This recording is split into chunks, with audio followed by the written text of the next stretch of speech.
कक्षा में शिक्षक को प्रभावी ढंग से शिक्षा प्रदान करने के लिए छात्रों का प्रारंभिक ध्यान आकर्षित करना चाहिए। इस मामले में सीखने के कौन से नियम लागू होते हैं? तत्परता का नियम।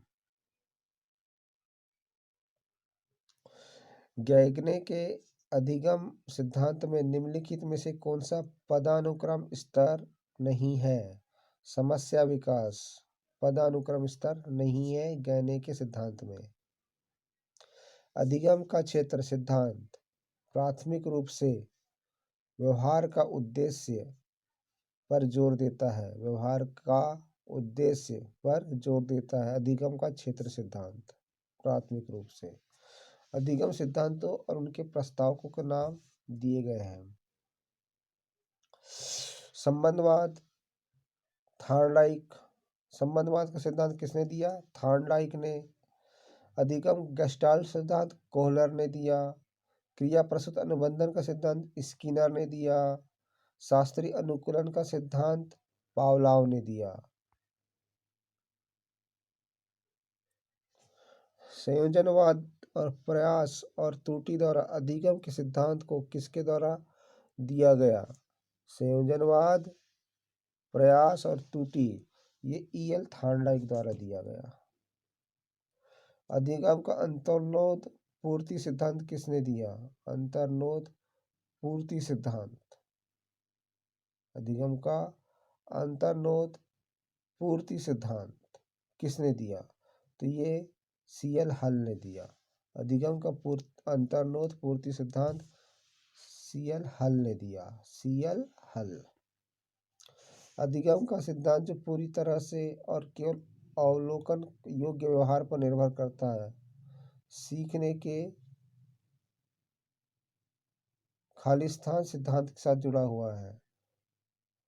व्यवहारवाद, रचनावाद, संज्ञानवाद या उद विकास संबंधी, तो ये व्यवहारवाद के संबंध से जुड़ा है। व्यवहारवाद के संबंध से जुड़ा है। कौन सा सिद्धांत?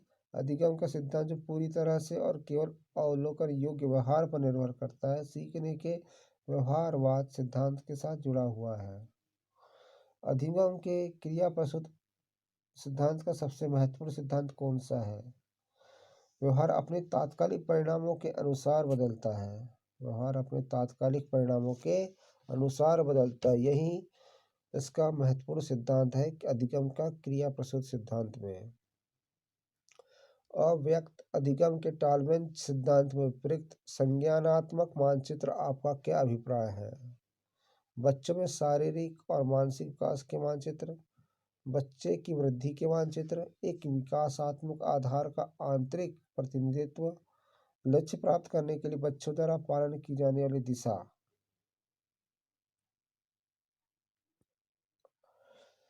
एक विकासात्मक आधार का आंतरिक प्रतिनिधित्व। अव्यक्त अधिगम के टॉलमेंस सिद्धांत में प्रयुक्त संज्ञानात्मक मानचित्र आपका क्या अभिप्राय है?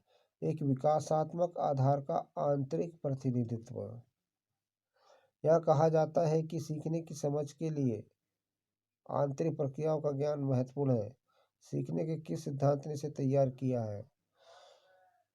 तो आंतरिक प्रक्रियाओं का ज्ञान महत्वपूर्ण है। सीखना तो संज्ञानात्मक सिद्धांत कहलाएगा। आंतरिक प्रक्रियाओं का ज्ञान महत्वपूर्ण है सीखने के लिए, तो संज्ञानात्मक सिद्धांत कहलाएगा।